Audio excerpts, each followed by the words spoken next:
perdu comme inédit dans le sable. Tu m'as cherché et tu m'as sauvé. Oh Seigneur, je te dis merci pour tant d'amour manifesté pour moi. Que puis-je te donner, oh mon amour? Je te confie toute ma vie. Je vous bénis tous au nom de notre Seigneur Jésus-Christ. Nous allons prier. Père Céleste, merci pour ce temps merveilleux que tu nous donnes afin d'écouter ta parole. Toi qui es le commencement et la fin de toutes choses, daigne commencer avec nous et terminer avec nous. Au nom du Seigneur Jésus-Christ. Amen. Une fois de plus, nous vous bénissons et vous disons merci pour vos prières pour nous, pour votre soutien spirituel et moral, pour votre encouragement. Nous allons commencer un enseignement, un nouveau message, dont le thème est détournement de l'évangile. Nous allons parler du détournement de l'évangile. Hijacking of gospel. Hijacking of gospel. Détournement de l'évangile. Nous allons voir ce thème dans la Bible. Nous allons lire Galates chapitre 1, où nous allons trouver le mot détournement de l'évangile.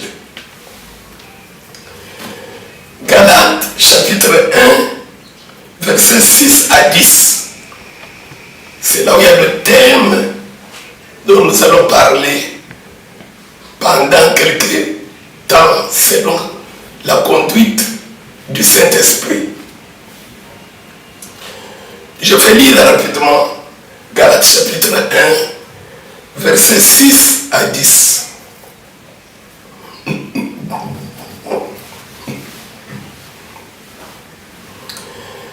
Je m'étonne que vous vous détourniez si promptement de celui qui vous a appelé par la grâce de Christ pour passer à un autre évangile. Non pas qu'il y ait un autre évangile, mais il y a des gens qui vous troublent et qui veulent renverser l'évangile de Christ. Mais quand nous-mêmes, quand un ange du ciel annoncerait un autre évangile que celui que nous vous avons prêché, qu'il soit anathème. Nous l'avons dit précédemment et je le répète à cette heure. Si quelqu'un vous annonce un autre évangile que celui que vous avez reçu, qu'il soit anathème. Verset 10.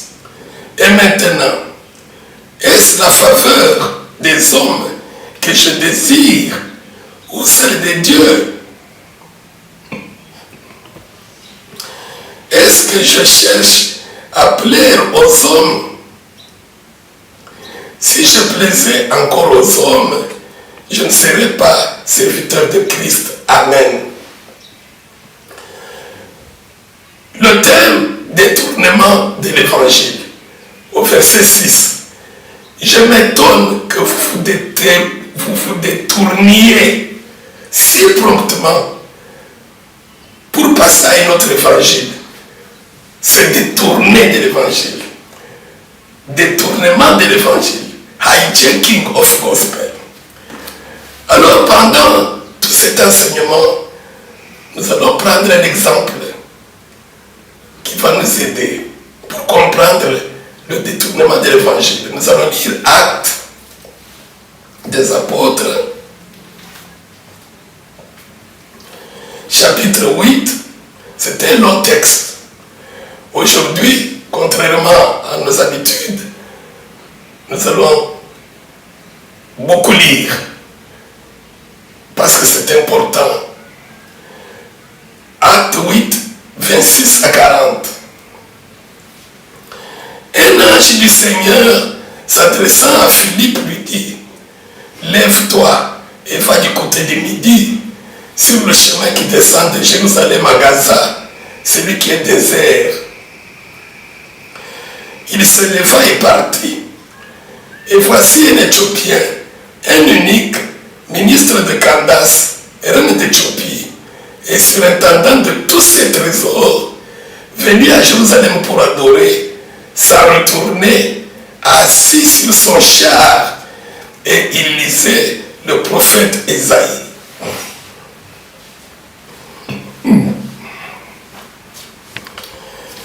L'Esprit dit à Philippe: avance et approche-toi de ce char.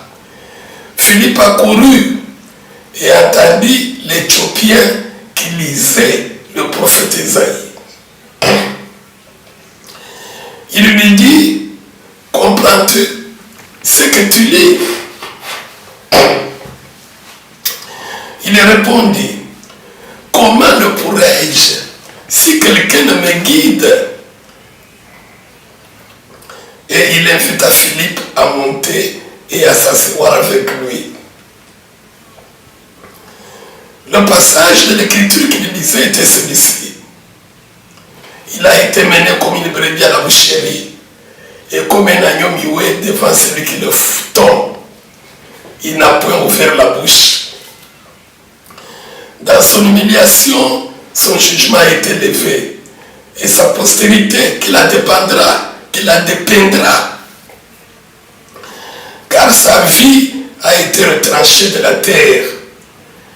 L'eunuque dit à Philippe: je te prie, de qui le prophète parle-t-il ainsi? Est-ce de lui-même ou de quelque autre? Alors Philippe ouvra la bouche et commençant par ce passage, lui annonça la bonne nouvelle de Jésus. Comme ils continuaient leur chemin, ils rencontrèrent de l'eau. Et l'eunuque dit: voici de l'eau. Qu'est-ce qui empêche que je sois baptisé? Philippe dit: si tu crois de tout ton cœur, cela est possible. L'eunuque répondit: je crois que Jésus-Christ est le Fils de Dieu. Il fit arrêter le char. Philippe et l'eunuque descendirent tous deux dans l'eau et Philippe baptisa l'eunuque. Quand ils furent sortis de l'eau, l'Esprit du Seigneur enleva Philippe et l'eunuque ne le vit plus. Tandis que joyeux, il poursuivait sa route. Philippe se trouva dans Azote, d'où il alla jusqu'à Césarée, en évangélisant toutes les villes par lesquelles il passait. Amen. Bien-aimés, détournement de l'évangile. Nous avons lu ce terme dans Galates. Paul qui écrit à l'église de Galates: je m'étonne que vous vous détourniez si promptement de l'évangile que je vous ai prêché pour passer à un autre évangile. Et au verset 7, non pas qu'il y ait un autre évangile, mais il y a des gens qui vous troublent et qui veulent renverser l'évangile de Christ.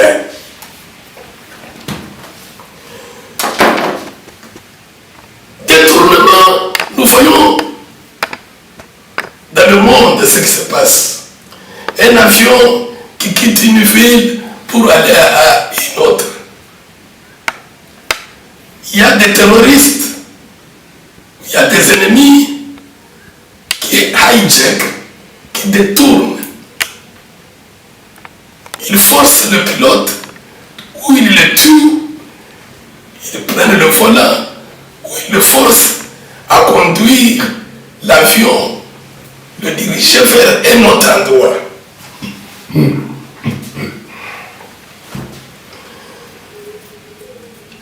La Bible parle aussi du détournement de l'évangile, qui détourne l'ennemi, le voleur, le menteur, Bélial, Satan, Lucifer, qui a détourné le chrétien. Alors ça va beaucoup nous aider à ce que ce jour-là, à la fin de notre course, tu meurs au lieu de voir les anges de Dieu venir te prendre, tu vois les anges de Satan venir te prendre. Parce qu'il y a toujours une dispute. On se dispute. Satan dit non, he's mine, il est le mien. L'archange Michel dit non, il est le nôtre. Où est-ce que toi et moi nous irons? Au paradis ou au séjour des morts?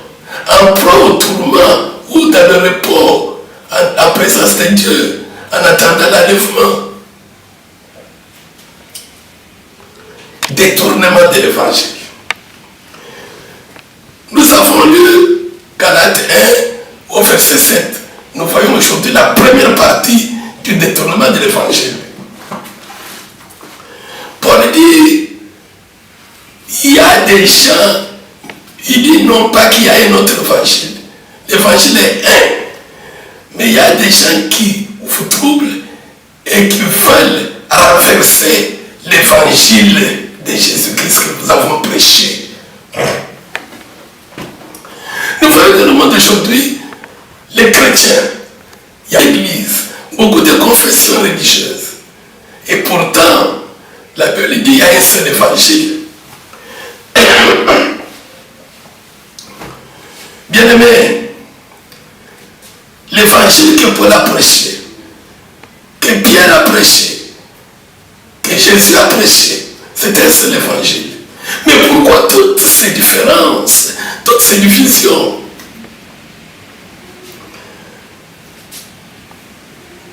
La première partie, pour savoir si Satan t'a récupéré, le détournement de l'évangile, c'est-à-dire quoi? Satan, qui était notre maître quand nous étions païens, après la conversion, il utilise le détournement.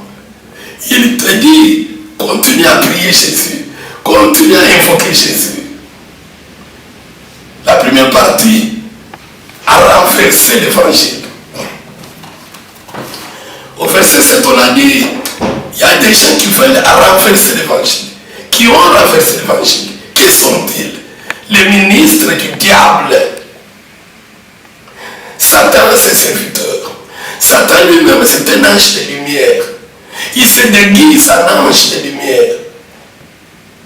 Et ses serviteurs aussi, la Bible dit, ses ministres aussi se déguisent en ange de lumière. Et la Bible dit, il n'est pas étonnant que ces ministres aussi se déguisent en ange de lumière. Ce sont de nombreux pasteurs, docteurs, prophètes et prophétesses, apôtres, qui sont partout dans le monde. Des églises et des assemblées où nous nous rendons, que nous dirigeons, où nous prêchons. À renversement. La première partie, le premier sujet du détournement de l'évangile. Comment Satan récupère-t-il les chrétiens, les âmes des chrétiens, tout en les laissant adorer Jésus, tout en les laissant prier le nom de Jésus. Mais il les a récupérés par le renversement de l'évangile. Qu'est-ce que le renversement? Le renversement, c'est-à-dire, on ne détruit pas complètement quelque chose, mais on renverse. Comme je parle me voyez par exemple la tête, la bouche parler, mais vous ne voyez pas mes pieds. Et vous voyez, non, c'est le frère David qui parle, c'est le frère David qui prêche. Mais si un jour, vous entendez seulement ma voix, mais vous ne voyez pas ma tête, ma bouche, vous voyez seulement les orteils, les pieds, que vous ne voyez pas maintenant. Voilà le renversement. Il y a des choses à renverser quand il y a un accident, un avion, un véhicule, une voiture. Les pieds ou les pneus du véhicule sont en haut. Et le dessus, les fauteuils en bas. C'est-à-dire qu'il y a quelque chose qui ne va pas. Something is wrong. Il y a des morts. C'est un accident. Quand par exemple un véhicule est renversé, il ne peut pas reach the destination. Il ne peut pas arriver à la destination. Alors qu'est-ce que le renversement de l'évangile? Pour bien comprendre, nous avons lu Actes chapitre 8. L'histoire de Philippe et l'eunuque éthiopien. Philippe, c'était l'un des diacres de Jérusalem. Il n'était pas parmi les apôtres. On lui a prêché l'évangile, il a cru. Il a été élu comme diacre. Mais quand il y a eu la persécution de l'église, tous se sont dispersés. Lorsque Hérode avait tué Jacques, l'un des 12, il l'avait décapité. Tous se sont dispersés, sauf les apôtres qui étaient restés à Jérusalem. Philippe, par la grâce de Dieu, opérait de prodiges extraordinaires. Maintenant, un jour, que Philippe était quelque part à Samarie, l'Esprit de Dieu lui dit, va sur la route qui passe par Gaza. Et il a obéi, il est parti. Il a trouvé quelqu'un en voyage, venant de Jérusalem, rentrant en Éthiopie. C'était un homme riche. La Bible dit, nous avons lu, surintendant des trésors de la reine d'Éthiopie. Un grand ministre des finances de la reine d'Éthiopie, avec des serviteurs, des travailleurs, des chars. Aujourd'hui, c'est comme quelqu'un qui a des jets, les avions les plus chers. La Bible dit, il était surintendant de tous les trésors de la reine d'Éthiopie. Il voyageait comme il voulait. Il venait de Jérusalem, il a rentré en Éthiopie. Il était en train de lire la parole de Dieu, nous avons lu. Il lisait le prophète Esaïe, là où on parle de Jésus, comment il a été mené à la boucherie, comme un agneau comme à la boucherie, comment il était dédaigné. Et pourtant, c'est lui le sauveur. Philippe lui a demandé la question, lui a demandé, est-ce que tu comprends ce que tu lis? Il lui a dit, comment comprendrais-je si quelqu'un ne m'explique pas? Philippe en a profité. L'eunuque lui a dit, monte dans le char. Philippe est monté. La Bible dit, nous avons lu,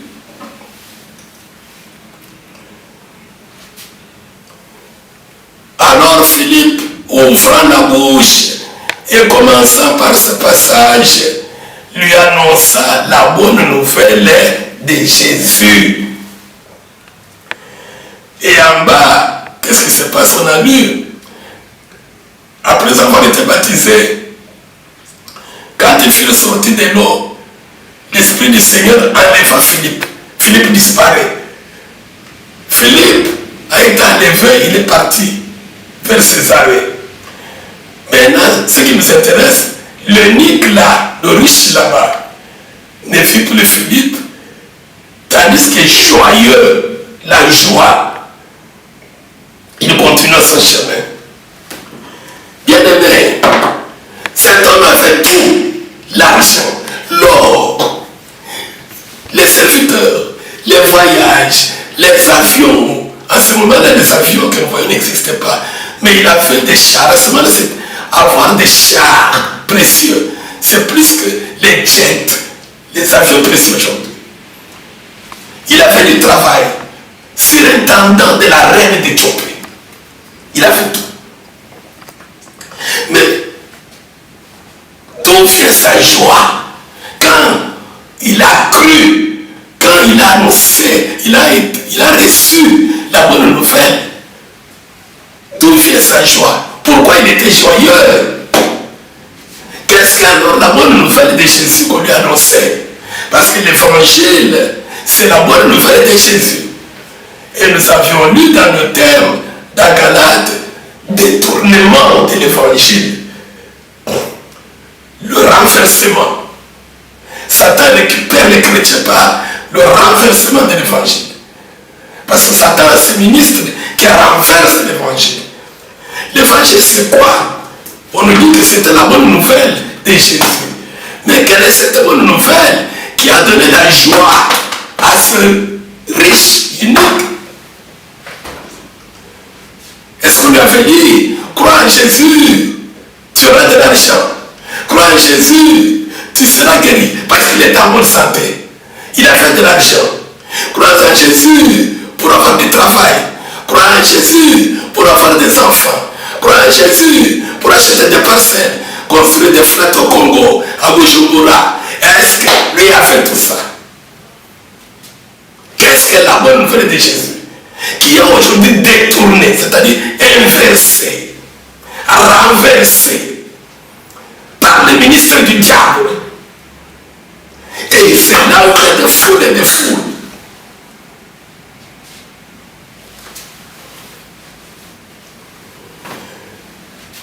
Il était joyeux parce qu'on lui a annoncé la bonne nouvelle de Jésus, qui est courte et simple. Jean chapitre 3, verset 15. C'est Jésus lui-même qui définit sa mission sur la terre. Dieu a tant aimé le monde qu'il a donné et envoyé son Fils unique, afin que quiconque croit en lui ne périsse point, ne meure point éternellement, parce qu'il y a l'amour éternel qui nous attend. Tu as 20 ans, tu as 10 ans, tu as 50 ans, dans quelques années, tu vas partir. Où iras-tu? Parce qu'il y a l'amour éternel. Depuis le jardin d'Éden, nous étions dans Adam. Après le péché, Dieu a dit à Adam, tu mourras. Et quand tu meurs, toi avec Satan, le serpent qui t'a trompé, je vous enferme dans l'amour éternel, dans les tourments éternels, dans le feu éternel. Vous êtes maudits. Mais Dieu n'a, Jésus définit l'évangile.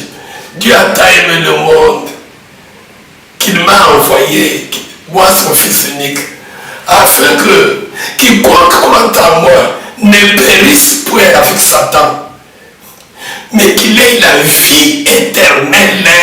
Voilà l'évangile. Répentez-vous, croyez en moi, vous ne mourrez point, vous vivrez éternellement. Vous entrerez dans le royaume des cieux. La bonne nouvelle de Jésus, l'évangile, c'est la bonne nouvelle du royaume des cieux. Mais quand on vient à Jésus, on va directement au ciel. On est encore dans la chair. La chair a ses besoins. Il faut manger. Il faut boire. Il faut s'habiller. Il faut peut-être se marier, etc. Et Dieu dit, si vous croyez en moi, moi Dieu, qui donne les besoins du corps, du monde, à tout le monde, que ce soit croyant en moi, je donne. J'ai fait tomber la pluie pour les bons et les méchants. J'ai fait monter le soleil pour les bons et les méchants, pour les animaux, les chrétiens et les non-chrétiens. S'il y a quelque chose dont vous avez besoin, vous priez, vous me demandez, ne vous inquiétez pas. Et je vous donne selon ma volonté. Mais la bonne nouvelle que je vous amène croyez en moi, afin que vous ne périssiez point, mais que vous viviez éternellement dans le royaume des cieux. C'est ça la bonne nouvelle. Maintenant, le diable, pour récupérer, c'est-à-dire détourner, il amène le renversement. La chose principale, le royaume des cieux, par la repentance, comme Philippe l'a prêché à l'unique, le diable le met en bas. Il vous présente comme la tête. Croyez en Jésus pour aller en Europe. Croyez en Jésus pour voyager et aller à Miami. Croyez en Jésus pour avoir une femme. Croyez en Jésus pour avoir du travail. Et comment pour le royaume des cieux? Et ça, quand vous allez enjoy, vous réjouir, vous vieillissez, ça et puis vous irez au ciel. Ça, on prend la tête, ça devient les orteils, les pieds. Satan, il prend les orteils, les pieds, l'accessoire, ça devient le nécessaire. Est-ce que tu n'es pas déjà renversé? Est-ce que je ne suis pas déjà renversé? Est-ce que tu ne renverses pas les enfants de Dieu? En présentant ce qui est comme l'évangile, tu rends ça comme un accessoire. Comme cet homme, l'unique, pouvait être joyeux. Il était joyeux à cause de la bonne nouvelle. La bonne nouvelle veut dire que si on te l'amène, ça te donne la joie. Comment tu seras que tu es renversé par Satan? Quels sont tes soucis chaque jour? Quelle est la cause de tes problèmes, de tes soucis, de tes stress chaque jour? Est-ce que c'est l'entrée dans le royaume des cieux? Seigneur, est-ce que moi je vais entrer? Aujourd'hui j'ai fait péché ou non? J'ai bien parlé ou non?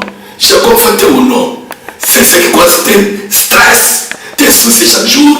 Ou bien c'est mon enfant, je n'ai pas payé le minerval, ou à la fin du mois, comment payer le loyer, ou mon visa, depuis que j'ai fait apply, que j'ai introduit la demande pour le travail. Quels sont nos soucis, pour la cause de nos soucis chaque jour? Est-ce que c'est pour le royaume des cieux ou pour les choses du royaume de Satan? Parce qu'il y a deux royaumes. C'est Jésus qui a dit ça. Excusez. Il y a le royaume de Dieu, qui est le royaume des cieux. Et il y a le royaume du monde. Et vous connaissez qui est Lida, le chef du royaume du monde. Qui est le prince? Vous le connaissez. Je ne vais pas citer son nom. Je vais citer seulement le nom du royaume des cieux que j'aime moi confesser. C'est Jésus-Christ. Il a dit à Pilate, mon royaume n'est pas de ce monde. Ça c'est le royaume de César. Vous connaissez le César. Ça c'est le royaume de... Il a dit, le prince du monde vient. Mais il n'a rien à moi. Vous le connaissez. Le prince du monde, le chef de ce royaume, où il y a toutes ces choses. C'est par la grâce de Dieu que Dieu nous donne toutes ces choses pour subsister, pour confirmer sa parole de l'évangile. Dieu fait des miracles, il nous guérit, il nous nourrit pour confirmer l'évangile. Mais ce n'est pas ça l'évangile. Tu sauras que tu n'inverses pas l'évangile quand toi, tes inquiétudes, tes soucis, c'est quand tu as péché. Quand tu as un problème avec Dieu. Frère, venez prier pour moi. Cette femme de Dieu, priez pour moi, qu'est-ce qui ne va pas? Hier, j'ai parlé mal à mon mari. Hier, j'ai même saisi ma femme. J'étais fâché. Priez pour que Dieu me pardonne. Nos requêtes, nos inquiétudes, nos pleurs. Ça ne va pas dans ma maison, la maladie. Ça ne va pas ceci, le minerval. Ça ne va pas ceci, le travail. C'est bien. Maintenant, qu'est-ce qui domine? Parce que inverser l'évangile, renverser l'évangile, c'est prendre le nécessaire. Ça devient l'accessoire. L'accessoire, ça devient le nécessaire. C'est-à-dire pour nous, les choses du royaume du monde dominent les choses du royaume des cieux. L'évangile a renversé. Les prédications, les enseignements, les campagnes. Voyez ce qui se passe aujourd'hui. Les séminaires. Tout est centré sur les choses qui sont dans le royaume du monde. Les choses du royaume des cieux, quelles sont la justice, la miséricorde, la fidélité à Dieu, la sanctification, la crainte de Dieu, ça devient l'accessoire, le par-dessus. Mais ce qui est premier, ce qui est principal, ce qui est sous la domination du diable. Il a dit à Jésus, adore-moi. Si tu es fils de Dieu, fais miracle, que ces pierres deviennent le pain. Adore-moi, toutes ces choses ont été données. Jésus n'a pas accepté. Écoutez la réponse.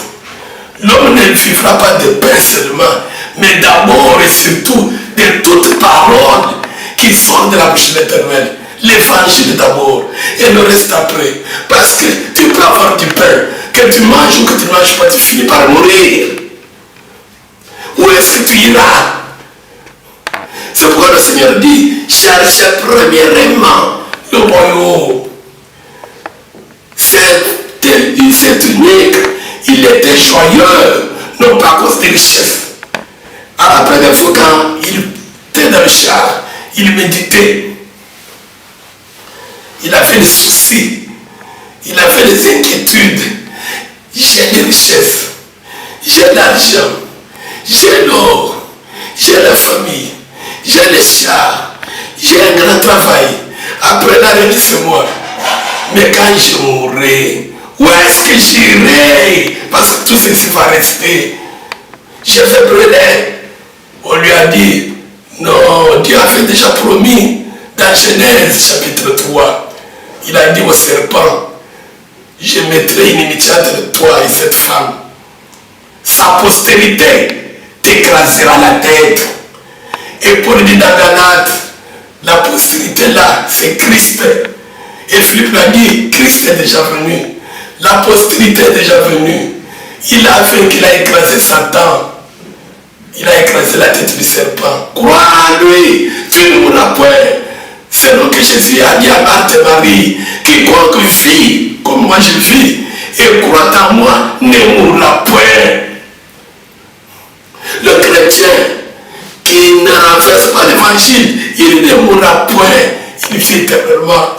Renverser l'évangile, c'est avoir la joie, la prédominance de la joie dans les choses du royaume du monde et non pas dans les choses qui nous attendent au ciel.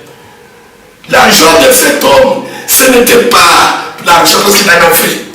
Ce n'était pas les chars, les jets, les avions parce qu'il en avait. Ce n'était pas le travail, il en avait. Les voyages, il était en voyage comme il voulait. La joie, c'était la victoire sur la mort. Oh, je ne mourrai plus. Oh, j'ai gagné la mort. Voilà quelqu'un qui a refusé de renverser l'évangile. Et regardez Philippe. Il est venu à pied. Quelqu'un qui fait des prodiges, des miracles de Dieu. Il manque un char. Il est venu à pied. Il lui annonce. Il ne lui demande pas d'argent parce que l'argent était là. Et regardez ce qui se passe aujourd'hui. Tout est centré sur l'argent. C'est ce qui domine la foi des chrétiens et la foi des serviteurs du diable. L'argent, l'argent.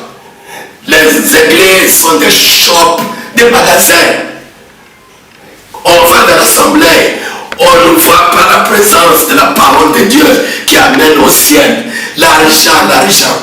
Des corbeilles d'argent, même 6. Ça c'est pour le prédicateur, ça c'est pour les offrandes, ça c'est pour la dîme, ça c'est pour reconstruire, ça c'est pour ceci. richesse qui domine, l'argent qui est l'accessoire, devient la tête, le ciel.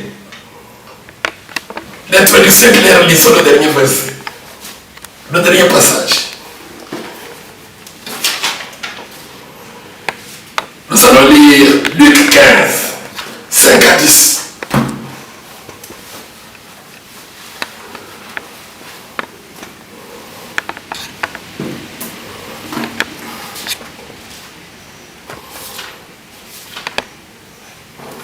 Je lis rapidement. Luc 15, 5 à 10. Lorsqu'il l'a retrouvé, il l'a mis avec joie sur ses épaules. Et de retour à la maison, il appelle ses amis et ses voisins et il leur dit: et réjouissez-vous avec moi, car j'ai retrouvé ma brebis qui était perdue. De même, je vous le dis, suivez. Il y aura plus de joie dans le ciel pour un seul pécheur qui se répand que pour 99 justes qui n'ont pas besoin de repentance. Ou quelle femme, si elle a 10 drachmes et qu'elle a peur d'une, n'allume une lampe, ne balaye la maison et qu'elle la retrouve. Verset 10. De même, je vous le dis, il y a de la joie devant les anges de Dieu pour un seul pécheur qui se répand. Alléluia.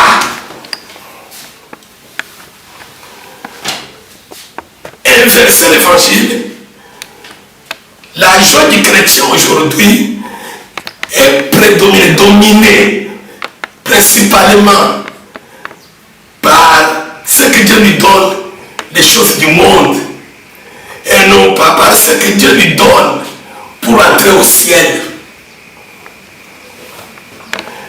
Le chrétien d'aujourd'hui, il ne bénit pas Dieu le soir avant de dormir parce que Dieu l'a protégé dans la sanctification.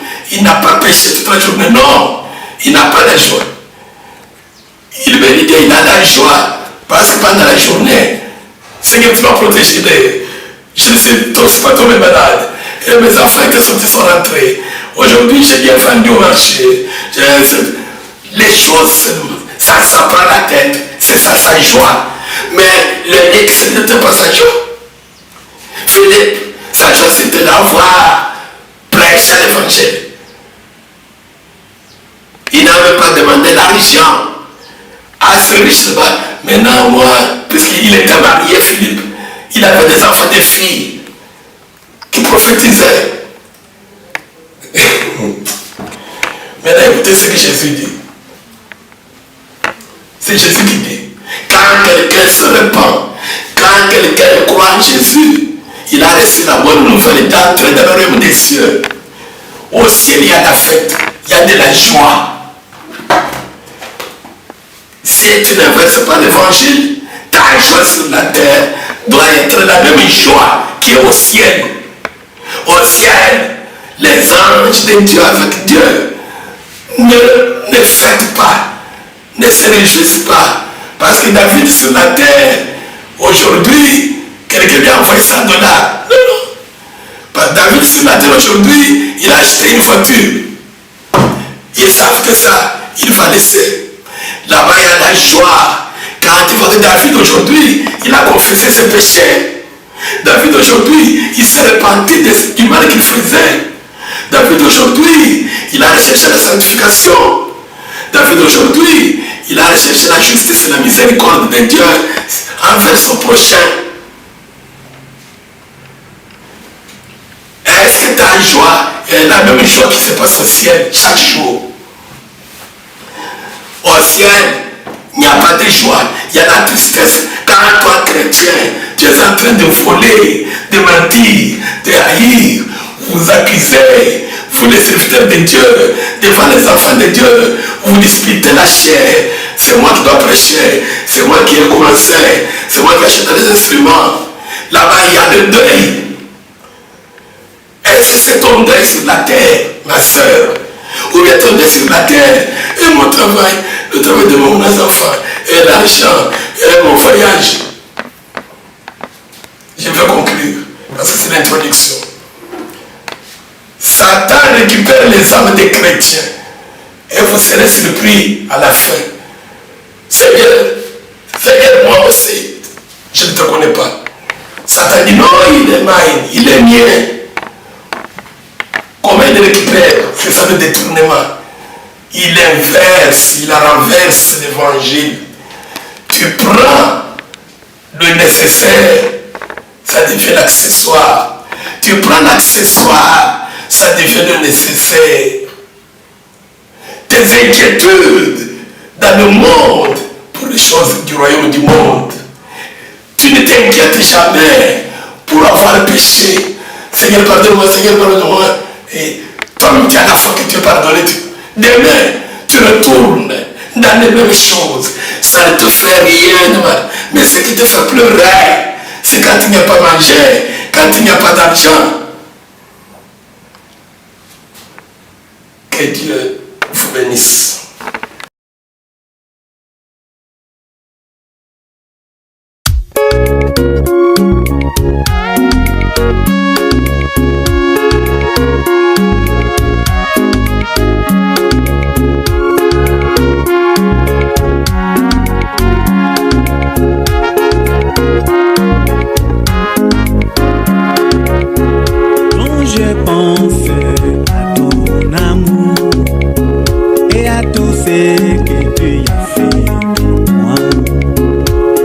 Perdu comme inédit dans le sable. Tu m'as cherché et tu m'as sauvé. Oh Seigneur, je te dis merci pour tant d'amour manifesté pour moi. Que puis-je te donner, oh mon amour?